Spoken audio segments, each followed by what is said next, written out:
मंजिल से आगे बढ़कर मंजिल तलाश कर, मंजिल से आगे बढ़कर मंजिल तलाश कर, मिल जाए तुझको दरिया तो समुंदर तलाश कर। टूट जाते हैं हर शीशे पत्थर की चोट से, टूट जाते हैं हर शीशे पत्थर की चोट से, टूट जाए पत्थर ऐसे शीशे की तलाश कर। आइए बच्चों, आपका स्वागत है आपके अपने YouTube चैनल एकलव्य ज्ञान स्थली अकेडमी पर। बच्चों, मैं आज आपको क्लास 12 की फिजिक्स पार्ट 1 में जो हम चैप्टर चला रहे हैं विद्युत आवेश तथा विद्युत क्षेत्र, उसका लेक्चर नंबर 2 देखेंगे। आवेश के बारे में हमने जानकारी प्राप्त कर लिया है, अब उससे आगे बढ़ते हैं। तो बच्चा आइए, आप मुस्कुराते हुए इस चैप्टर का आनंद लेते हैं। आप बड़े आराम से, बड़े प्यार से आप हर एक पॉइंट को समझते हैं बच्चों हम लोग। चलिए, तो बच्चा इससे हम क्या स्टार्ट करते हैं। यहाँ पर है आपका पॉइंट है विद्युत आवेश से संबंधित महत्वपूर्ण बिंदु हैं। तो बच्चा हम स्टार्ट बारी बारी से एक एक पॉइंट आपको बताते हैं, आप समझते जाइए, मजा आता जाएगा। विद्युत आवेश बच्चा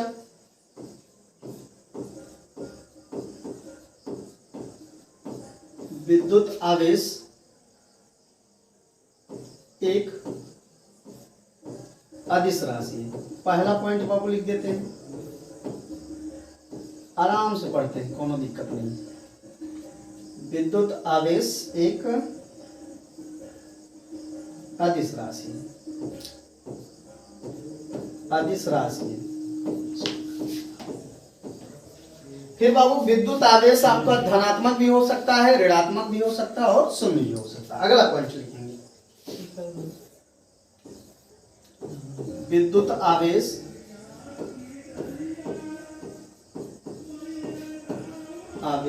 धनात्मक भी हो सकता है, धनात्मक,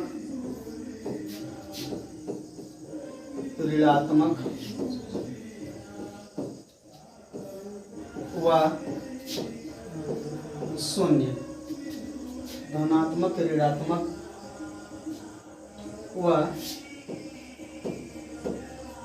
शून्य हो सकता है।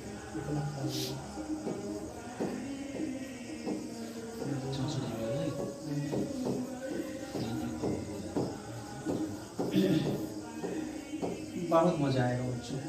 अगला पॉइंट हम लिख सकते हैं बाबू, विद्युत आवेश का मात्रक, विद्युत आवेश का मात्रक। बच्चों, विद्युत आवेश का मात्रक लिखने के लिए हम एक फार्मूला जानते हैं, कक्षा 10 में हम लोग पढ़े थे बच्चों। कक्षा 10 में हम पढ़े थे I बराबर क्या होगा, Q/T। देखिए, जहां आवेश को हम बच्चा Q से रिप्रेजेंट किए, तो बाबू अगर हम Q लिखे दे, Q बराबर क्या लिख दे, I × T। तो देखिए अब नया पॉइंट क्या बनेगा आपका, विद्युत आवेश का मात्रक। बताइए अब यहाँ क्या लिख सकते हैं बच्चों, विद्युत आवेश का मात्रक मतलब Q का मात्रक क्या हो जाएगा बाबू, Q का मात्रक, Q का मात्रक बराबर आप लिख सकते हो, क्या लिखते हो बाबू, I का मात्रक, I का मात्रक और गुणे लिख सकते हैं बाबू हम T का मात्रक। चलिए, तो I का मात्रक बच्चों एम्पियर होता है, विद्युत धारा का मात्रक होता है एम्पियर, और T का मात्रक, समय का मात्रक होता है सेकंड। तो बच्चों आप लिख सकते हैं Q का मात्रक एम्पियर सेकंड है, और 1 एम्पियर सेकंड को बाबू हम बोलते हैं, 1 एम्पियर सेकंड को हम क्या कहते हैं बच्चों, कूलाम कहते हैं, कूलाम कहते हैं। इसे हम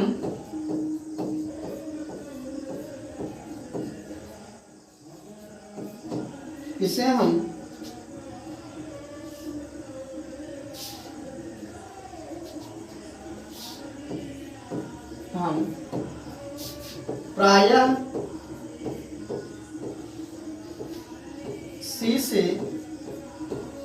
प्रदर्शित करते हैं। ये पॉइंट हो गया बाबू आपके पास, प्रदर्शित करते हैं। बड़े प्यार से, बड़े आराम से हम लोग हर चीज को समझते जाएंगे। तो बच्चों ये आपके 4 पॉइंट हो गए। आगे बढ़ते हैं हम लोग, आगे बढ़ते हैं बच्चों, देखते हैं।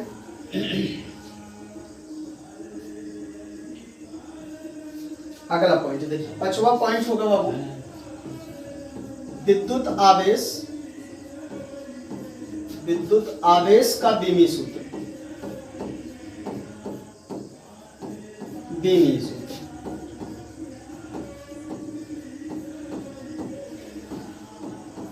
तो बच्चों इसका बीमी सूत्र लिखने के लिए हम लोग क्या कर सकते हैं बाबू? देखिए लिखेंगे आई का बीमी सूत्र,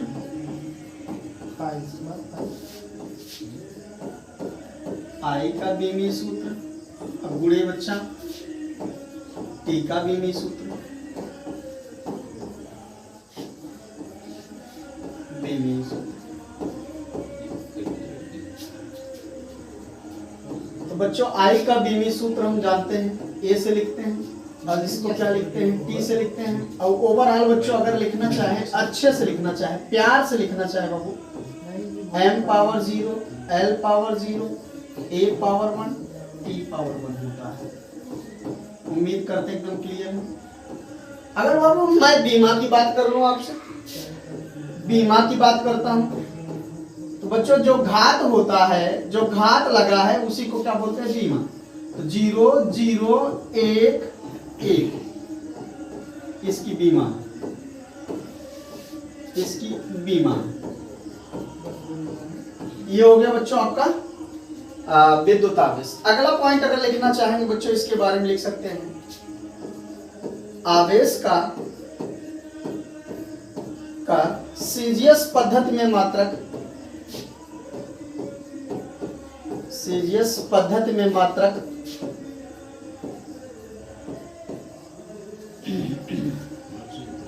सीजीएस पद्धति में मात्रक क्या होता है बाबू? मात्रक स्टेट कूलम होता है, स्टेट कूलम होता है। ये था बाबू आपका आवेश का परिचय। अगर मैं और चीजें लिखना चाहूं, अगला पॉइंट, मूल आवेश किसे कहते हैं बच्चों? मूल आवेश, मूल आवेश, मूल आवेश किसे कहेंगे बच्चों? तो इलेक्ट्रॉन के आवेश को ही क्या कहते हैं बच्चों? इलेक्ट्रॉन के आवेश को ही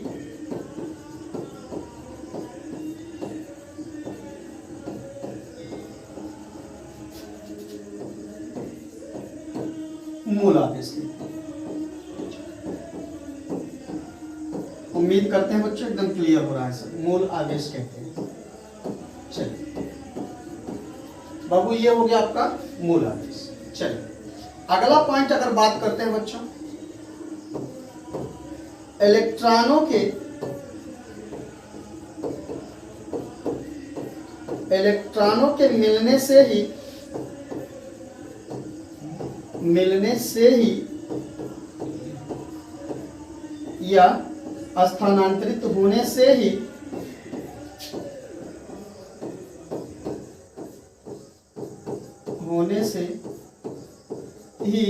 आवेश आता है, आवेश आता है। तो बच्चों ये था आपका विद्युत आवेश के बारे में। उम्मीद करते हैं बाबू एकदम विद्युत आवेश के बारे में सब मामला एकदम क्लियर है। आगे बढ़ते हैं बच्चों, अब हम पढ़ेंगे किसी पदार्थ के बारे में, पदार्थ को जानेंगे कैसे पदार्थ बना होता है बच्चों। आइए हम थोड़ा सा पहले जानते हैं, उस चीज को समझते हैं, उसके बाद हम इसके बारे में चर्चा करेंगे क्या कैसे होता है पदार्थ। बाबू आपको पता है पदार्थ, कोई भी पदार्थ हो, कोई भी पदार्थ हो, उसका एक सबसे छोटा कण है जिसका नाम क्या है बच्चा? परमाणु। उसका सबसे सूक्ष्म इकाई जो होता है बच्चों परमाणु है, परमाणु है। परमाणु क्या बच्चों? वह सूक्ष्म कण है जिससे क्या होते हैं, देखिए परमाणु जब देखिए इसका पूरा कंडीशन अगर हम बात करते हैं बच्चों, वह किसी पदार्थ का सूक्ष्म कण क्या होता है बच्चों? परमाणु होता है। अगर हम परमाणु के बारे में जानेंगे तो परमाणु क्या होता है बच्चों? ये लगभग कितना बच्चों? 10 घाते ऋण 10 मीटर त्रिज्या का एक गोला माना गया। इसमें भी बच्चों इसका एक सेंट्रल भाग होता है, इसका एक केंद्रीय भाग होता है। इस केंद्रीय भाग को कहा गया नाभिक कहा गया। अब बच्चा नाभिक के बाहर भी कुछ कक्षाएं थी। नाभिक में 2 कण पाए जाते हैं बच्चों, प्रोटॉन और न्यूट्रॉन पाया जाता है, और इलेक्ट्रॉन क्या करते हैं बच्चों, इसके चारों तरफ चक्कर लगाते हैं। अब हम आपसे चर्चा करेंगे बच्चों इलेक्ट्रॉन चक्कर क्यों लगाते हैं और प्रोटॉन वहां कहीं रह जाते हैं, तो बात कर लेते हैं, उसके बाद तब डिटेल्स पढ़ते हैं। बच्चों आपको पता होगा नाभिक के भीतर, चलिए अगर बात करते हैं बच्चों ये आपका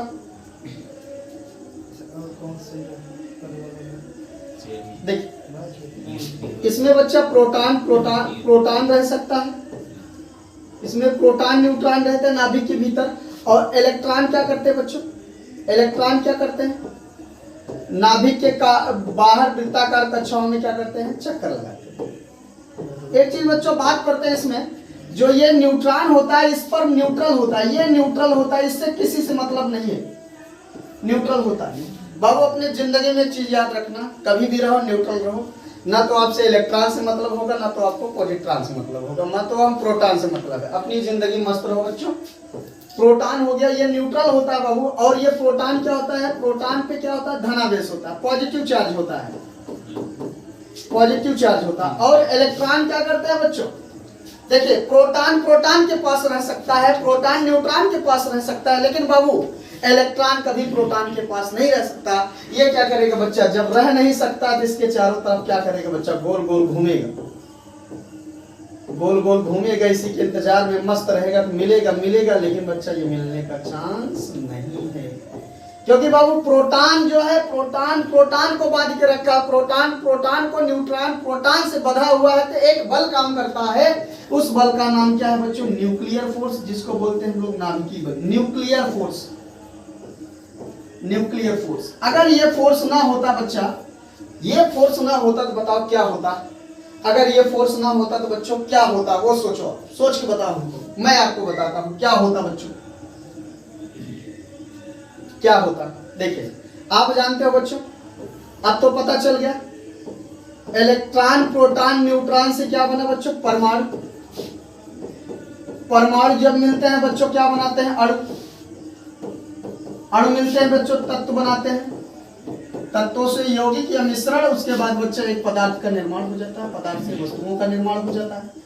अब बताओ बाबू, जब नाभिक टूटेगा, अगर नाभिक टूटेगा, न्यूक्लियर फोर्स नहीं गह रहेगा, तो बच्चा प्रोटॉन को रिपल मारेगा, और जब प्रोटॉन के बीच आप जानते हो सजातीय आवेश एक दूसरे को क्या करते हैं बच्चों, प्रतिकर्षित करते हैं, तो प्रोटॉन जब पास आएगा तो रिपल मारता बच्चों, नाभिक को तोड़ ताड़ के बाहर आ जाना था, लेकिन ये नाभिक को तोड़ नहीं पाते हैं।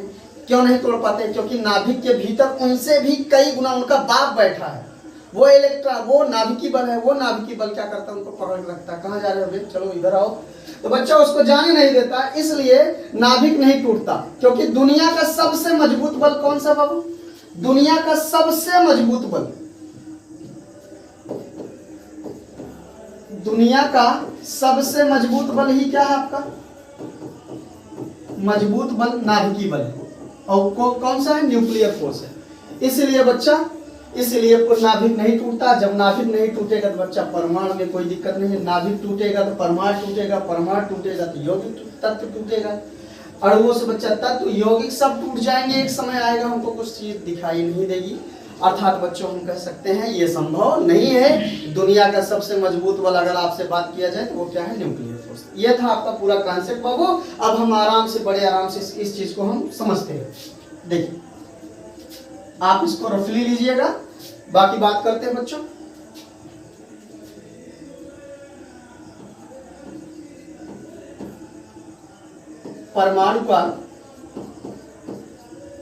परमाणु का बच्चा इलेक्ट्रॉन सिद्धांत।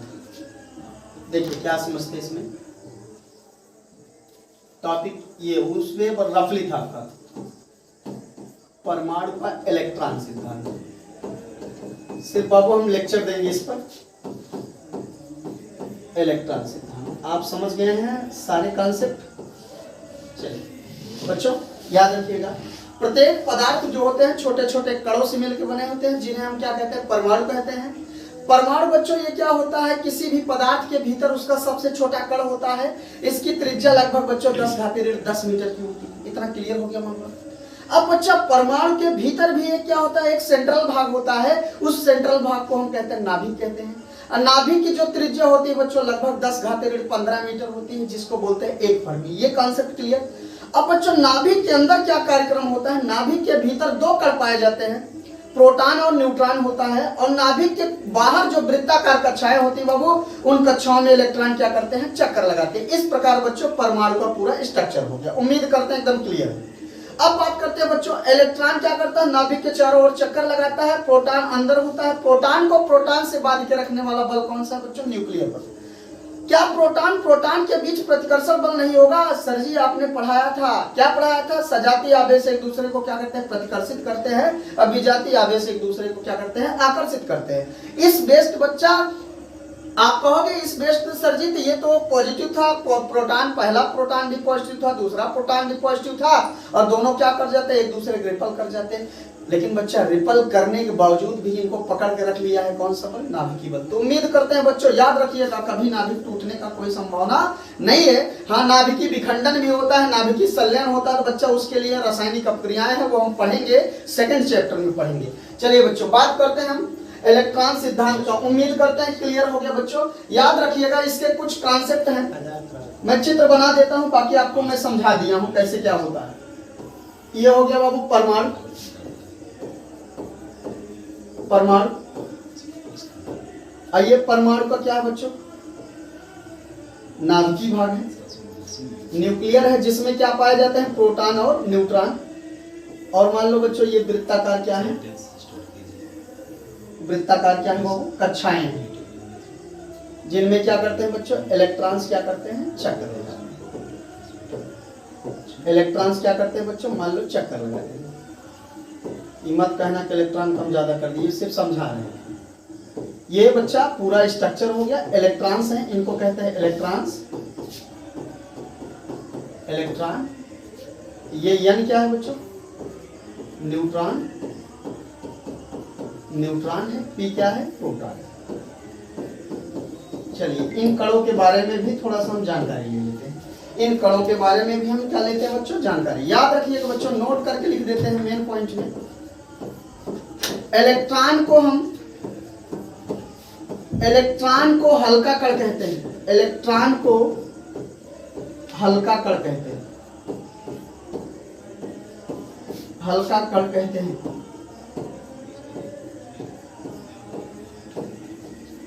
इलेक्ट्रॉन को क्या कहते हैं बाबू, हल्का कण कहते हैं, याद रखिएगा। तथा प्रोटॉन और न्यूट्रॉन को भारी कण कहते हैं, भारी कण कहते हैं। चलिए इसी कारण बच्चों हल्के कण जो होते हैं नाभिक के चारों ओर चक्कर लगाते हैं। ये भारी कण क्या होते हैं बच्चों, नाभिक के चारों ओर चक्कर नहीं लगा पाते, ये उसी में बंधे रहते हैं। किस बल से, न्यूक्लियर फोर्स से।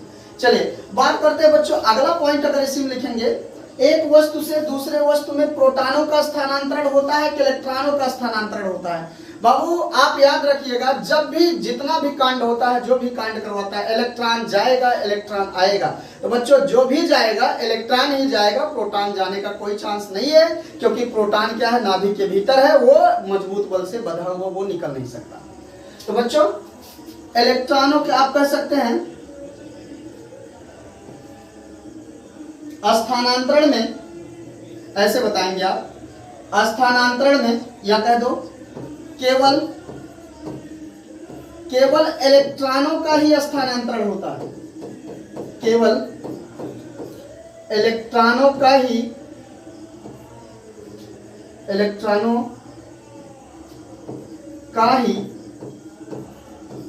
स्थानांतरण होता है।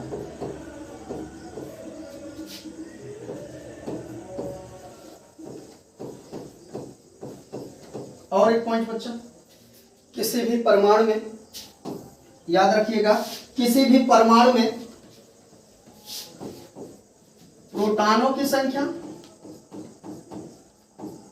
प्रोटॉनों की संख्या बराबर क्या होता है बच्चों, इलेक्ट्रॉनों की संख्या। प्रोटॉनों की संख्या बराबर इलेक्ट्रॉनों की संख्या। अर्थात बच्चों जब प्रोटॉन और इलेक्ट्रॉन की संख्या बराबर है तो परमाणु क्या कहलाता है बच्चों, उदासीन कहलाता है। परमाणु उदासीन कहलाता है, उदासीन कहलाता है। चलिए उम्मीद करते हैं बच्चों ये भी कॉन्सेप्ट आपके क्या हो गए हैं, क्लियर हो गए हैं। आगे बढ़ते हैं बाबू, आगे बढ़ते हैं। देखिए अगर मैं कह दूं बच्चों किसी पदार्थ पे इस तरीके का कुछ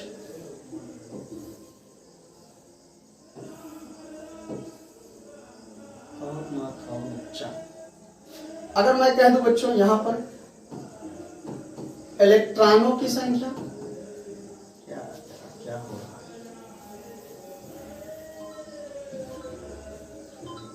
बच्चों, देखो ये है अपने पास। देखिए अगर मैं कह दूं, बताना आप खुद बताना, आप तो खुद जानकार हो, बहुत ज्यादा जानकारी है आप लोग के पास खुद। इलेक्ट्रॉनों की संख्या बराबर क्या हो जाए बच्चों, प्रोटॉनों की संख्या। प्रोटॉनों की संख्या, तो बच्चा इस पदार्थ को हम कहेंगे ये क्या है, उदासीन है। याद रखिएगा इस पदार्थ को कहेंगे हम क्या है बाबू, उदासीन है। चलिए आगे बात करते हैं, एक पदार्थ और लेते हैं, एक पदार्थ ये लेते हैं बच्चों,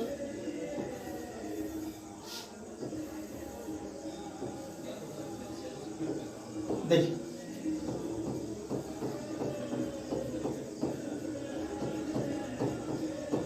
देखते हैं जोर कितना बाजुले का दिल है। आइए बच्चों आराम से प्यार से हर एक कॉन्सेप्ट को हम समझते जाएंगे। यदि बच्चों प्रोटॉन को P से दिखा दे, यदि प्रोटॉनों की संख्या अगर इलेक्ट्रॉनों की संख्या से ज्यादा है तो समझ जाना बच्चों वस्तु क्या है, धनावेशित है। वस्तु आपकी क्या है बाबू, धनावेशित है, धनावेशित। चलो ये दो कॉन्सेप्ट हो गया। आगे बात करते हैं बच्चों, यदि आपका इलेक्ट्रॉनों की संख्या क्या हो जाए बच्चों, प्रोटॉनों की संख्या से, इलेक्ट्रॉनों की संख्या जो हो जाए क्या बाबू, प्रोटॉनों की संख्या से ज्यादा हो जाए, समझ जाना कैसा चार्ज है बच्चों, उसको कैसा चार्ज है बच्चों, ऋणावेश। ये हो गया आपका ऋणावेश, ऋणावेश। तो उम्मीद करते हैं बच्चों, अब यह बताओ अगर मेरे शरीर में मैं कह दूं अभी न्यूट्रल हूं, अभी मैं न्यूट्रल हूं, आप मुझे चार्ज कैसे करोगे? क्या मेरे अंदर चार्ज नहीं है बच्चा, मेरे अंदर प्रोटॉन भी है, इलेक्ट्रॉन भी है, तब भी मैं उदासीन हूं। उसका मतलब वो बैलेंस बना के रखा है। जरूरत पड़ने पे बच्चों जब इनके अभी आपको चार्जिंग मेथड बता रहे हैं उसमें आप क्लियर कर लोगे। याद रखिए किसी भी पदार्थ को उदासीन कहना है तो उदासीन कह दो, लेकिन ये मत कहना कि बच्चा चार्ज नहीं, चार्ज है लेकिन बैलेंस बराबर है। याद रखिएगा। चलिए बच्चों अब आगे बढ़ते हैं बच्चों, अगर आपसे कुछ और इलेक्ट्रॉन प्रोटॉन के बारे में बात करेंगे। इलेक्ट्रॉन पर चार्ज कितना होता है, इलेक्ट्रॉन पर चार्ज कितना होता है बाबू, माइनस। याद रखिएगा इलेक्ट्रॉन पर अगर चार्ज की बात करेंगे -1.6 × 10⁻⁻19 कूलम होता है। एक प्रोटॉन पे कितना होता है बच्चों, +1.6 × 10⁻⁻19 कूलम होता है। और ये न्यूट्रॉन पे भी लगभग उतने होता बच्चा। न्यूट्रॉन तो क्या बच्चा उधर 0 होता है, सॉरी न्यूट्रॉन पे चार्ज 0। उम्मीद करते हैं बच्चों ये आपके कॉन्सेप्ट क्लियर हो गए हैं। अब हम बच्चों पर आपको बताएंगे कि आवेशन की विधियां, चार्जिंग कैसे करते हैं, कैसे होता है चार्ज। बच्चा जो मोबाइल चार्ज करते हो उसका भी एक प्रोसेस है, हम अभी आपको नॉर्मली चार्ज करके बताते हैं कैसे कैसे चार्ज होगा। तो बच्चों आगे बढ़ते हैं, आवेशन की विधियां स्टार्ट करते हैं। अब बढ़िया से देखिएगा, एकदम मजा आ जाएगा बच्चों। क्या आएगा, मजा। आवेशन की विधियां,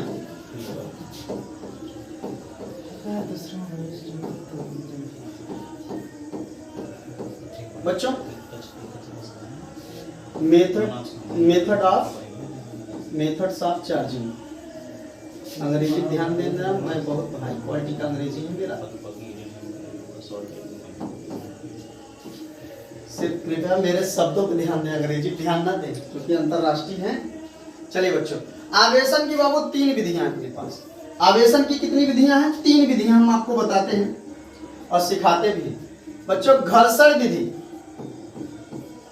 घर्षण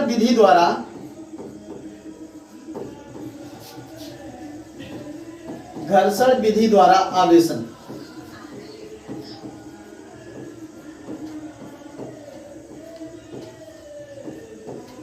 आवेशन बच्चों अंग्रेजी में इसको कहेंगे चार्जिंग बाई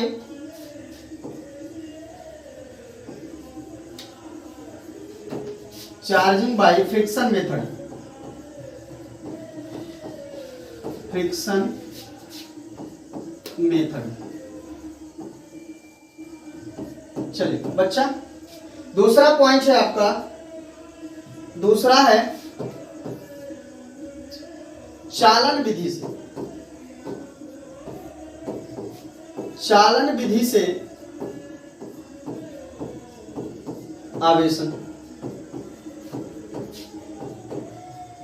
चालन विधि से आवेशन जिसको कहते हैं चार्जिंग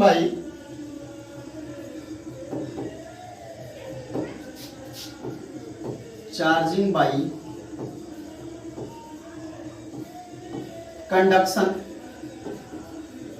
कंडक्शन मेथड।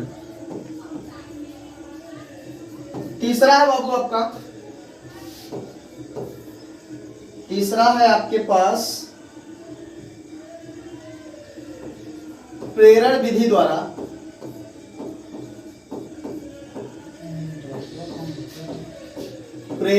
द्वारा आवेशन। बच्चा एक एक कॉन्सेप्ट हम क्लियर करेंगे, एक एक कॉन्सेप्ट एकदम क्लियर कर देंगे आपका। प्रेरण विधि द्वारा आवेशन बच्चों, इसको लिखेंगे चार्जिंग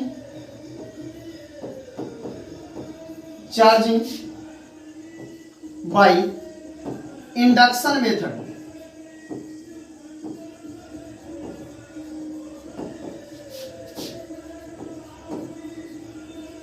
इंडक्शन मेथड बच्चा एक एक कॉन्सेप्ट हम चार्जिंग का बच्चा स्टार्ट करते हैं घर्षण विधि से। बहुत आराम से बड़े प्यार से देखिए घर्षण विधि द्वारा।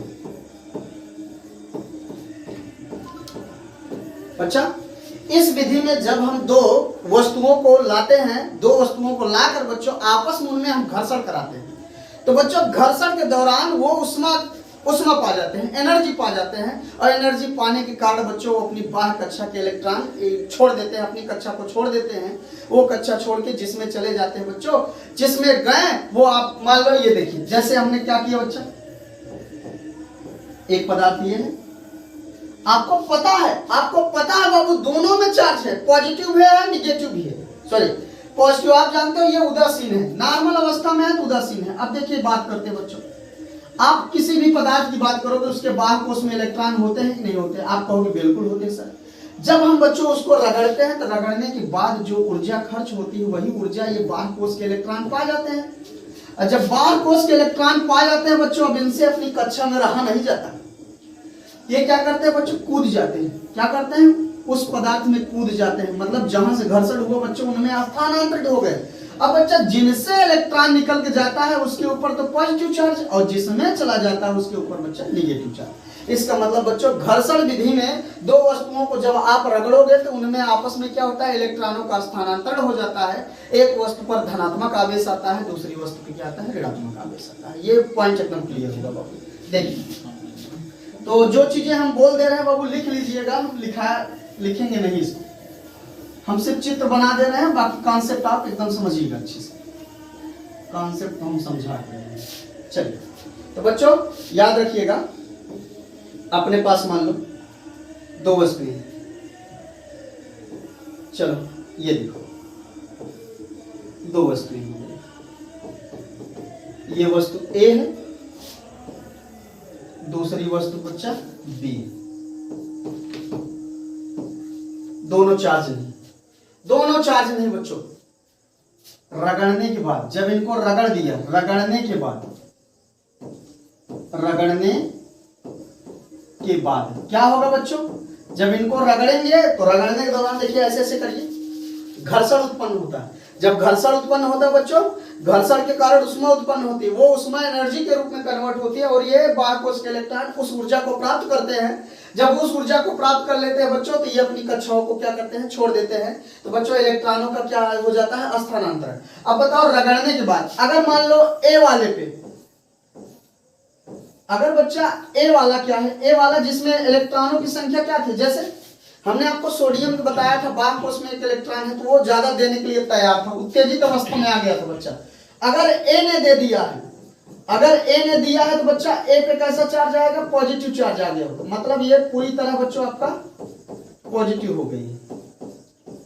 अगर ये, तो जब ये पॉजिटिव हो गई तो बच्चा बी क्या हो गई है, इसका मतलब बी ने ले लिया, बी ने ले लिया है तो बी वाले पे क्या आ जाएगा बच्चों, निगेटिव चार्ज। याद रखिएगा घर्षण विधि में बच्चों, घर्षण विधि के आवेशन में दो तरीके की बात होती है बच्चों। घर्षण विधि के आवेशन में एक पर पॉजिटिव आएगा तो दूसरे पर निगेटिव आएगा। जो इलेक्ट्रॉन देगा उसके ऊपर पॉजिटिव चार्ज, जो लेगा उसके ऊपर निगेटिव चार्ज। अब आप बात करते हैं मास पे कुछ डिफरेंट डालेगा, इसके द्रव्यमान पे कुछ फर्क पड़ने वाला है। अब बताओ बच्चों क्या इसके मास पर कुछ फर्क पड़ने वाला है, बताइएगा, सोचो मास पर क्या फर्क पड़ने वाला है, मास बच्चों। अब बताओ धनावेशित वस्तु में, धनावेशित वस्तु के द्रव्यमान में बताओ कमी होगी वृद्धि, बता दो आप, जान लेंगे तुम लोग को। धनावेशित वस्तु के द्रव्यमान में क्या होगी, कमी होगी वृद्धि।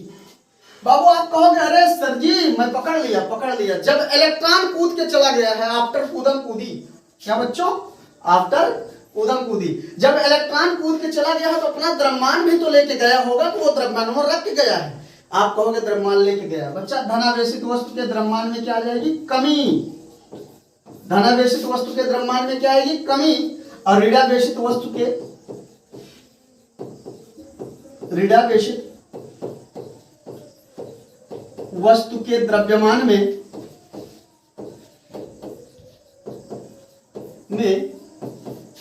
वृद्धि हो जाएगी, वृद्धि हो जाएगी। ये हो गया बच्चा आपका घर्षण विधि से चार्जिंग। उम्मीद करते हैं एकदम क्लियर है मामला बच्चों, याद रखिएगा इसको। इसमें डबल अगर रगड़ोगे तो एक पर पॉजिटिव आएगा एक पर निगेटिव आएगा, तो जिस जो इलेक्ट्रॉन दे देगा उसके ऊपर पॉजिटिव, जो ले लेगा उसके ऊपर निगेटिव चार्ज आएगा, विपरीत प्रकृति का आवेश होते हैं। अब चलते हैं बच्चों अगला, अगला कॉन्सेप्ट क्या है, चालन विधि। देखते हैं चालन विधि से क्या होता है बाबू। चालन विधि में जैसे चालन विधि का थोड़ा समझिए। हमारे पास बच्चों एक पदार्थ है, मान लो ये पॉजिटिव चार्ज है, इसमें थोड़ा सा बच्चा थोड़ा सा मजा आने वाला है। ये है हमारी वस्तुआ, ये है हमारी बच्चा वस्तुआ, और दूसरी देखिए एक हमने ले लिया है जो कि चार्ज नहीं, जो कि चार्ज नहीं, ये हमने लिया ओ बच्चा ए, ये है आवेशित वस्तु, ये है आवेशित वस्तु, और ये क्या है बच्चों, अनावेशित वस्तु। देखिए इसको मैं चार्ज करके दिखाऊंगा आपको, चार्ज करूंगा, अनावेशित वस्तु बाबू। अच्छा अच्छा आप देखिए बच्चा, ये मान लो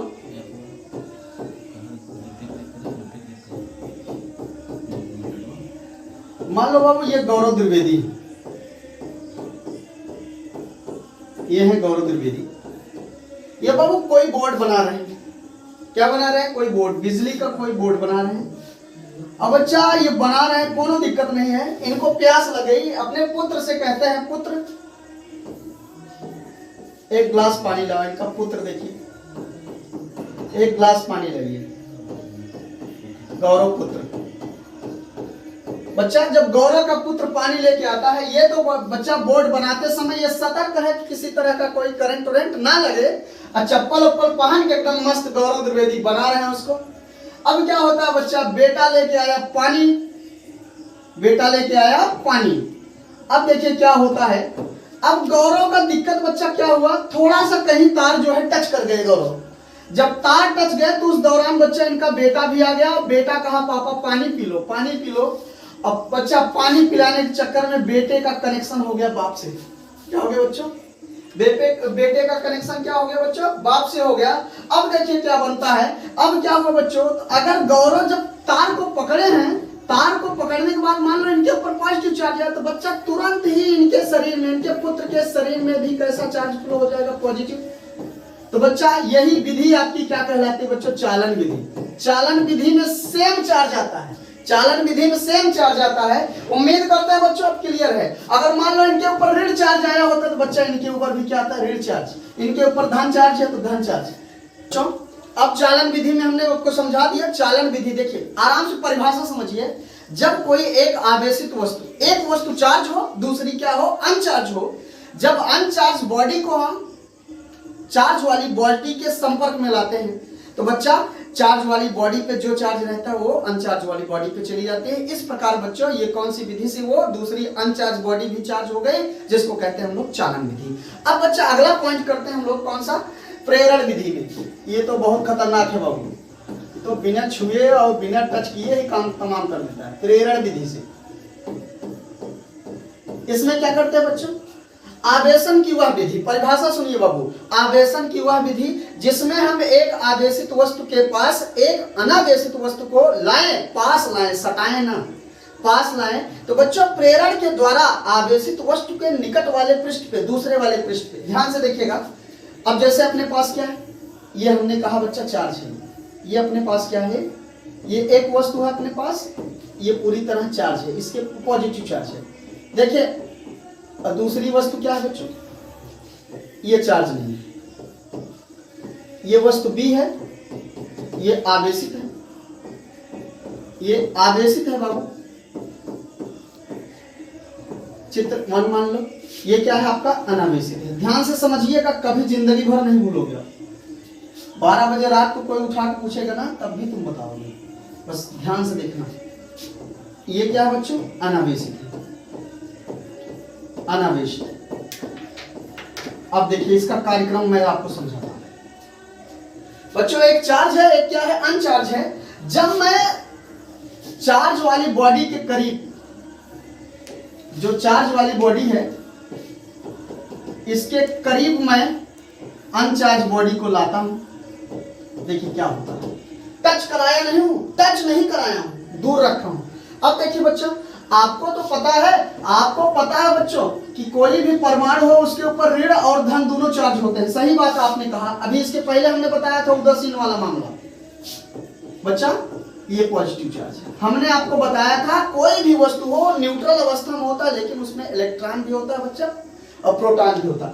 अब बताओ ये पॉजिटिव चार्ज है तो इसके सरफेस पे कौन सा वाला है, अट्रैक्शन आएगा बच्चा, इधर ऋणावेश आएगा, इधर वाले प्लेट पे क्या आएगा, धनावेश। देखिए क्योंकि आप जानते हो परमाणु के भीतर प्रोटॉन और इलेक्ट्रॉन दोनों थे, तो बच्चा धनात्मक, देखिए धन और ऋण एक दूसरे को अट्रैक्ट करते हैं, तो ऋण वाला इधर आ जाएगा और धन वाला उधर जाएगा। इस प्रकार बच्चों ये थोड़ा सा चार्ज हुआ।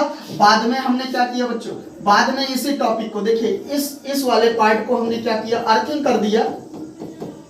क्या कर दिया बच्चों, अर्थिंग कर दिया। तो जो धन चार्ज था, ये देखिए अर्थिंग करने से क्या हुआ बच्चों, कुछ इलेक्ट्रॉन्स धरती से निकल कहां गए, इधर। ये तो पहले से ऋण चार्ज था। अब बच्चा जब ये आ गए तो ऋणावेश और धनावेश मिलके खत्म हो गया। पूरी तरह बच्चों आपकी सेकंड नंबर बॉडी क्या हो गई, पूरी तरह क्या हो गई, ऋण चार्ज। बताइए इस प्रकार बच्चों ये आपका पूरी तरह चार्ज हो गया। इसका मतलब बॉडी बी भी आपकी क्या हो गई, चार्ज हो गई। उम्मीद करते हैं बच्चों ये प्रेरण विधि आपको एकदम क्लियर हो गया। फिर से सुन लो परिभाषा। प्रेरण विधि में बच्चा आवेशन की वह विधि जिसमें हम एक बॉडी को चार्ज रखते हैं, दूसरी बॉडी को अनचार्ज रखते हैं। अनचार्ज बॉडी को जब हम चार्ज बॉडी के करीब लाते हैं तो उसके अट्रैक्शन के कारण बच्चों पॉजिटिव अगर है तो वो इलेक्ट्रॉन को क्या करेगा, खींचेगा। अगर नेगेटिव था तो बच्चा वो उधर क्या आएगा, धनावेश आएगा। अगर यहाँ इलेक्ट्रॉन होता बच्चों इस वाले सरफेस पे क्या आता, धन आता। इसलिए अगर यहाँ धन है तो इधर ऋण आया है, तो इधर ऋण होता तो ये धन आता। इस प्रकार बच्चों दूसरी भी वस्तु आराम से चार्ज हो जाएगी। तो बच्चा ये आपका हो गया प्रेरण विधि, घर्षण विधि से पूरा आवेशन। उम्मीद करते हैं बच्चों एकदम क्लियर है। तो बच्चा आप स्वस्थ रहिए, मस्त रहिए, चैनल को सब्सक्राइब करिए, एकदम मस्त रहिए। धन्यवाद।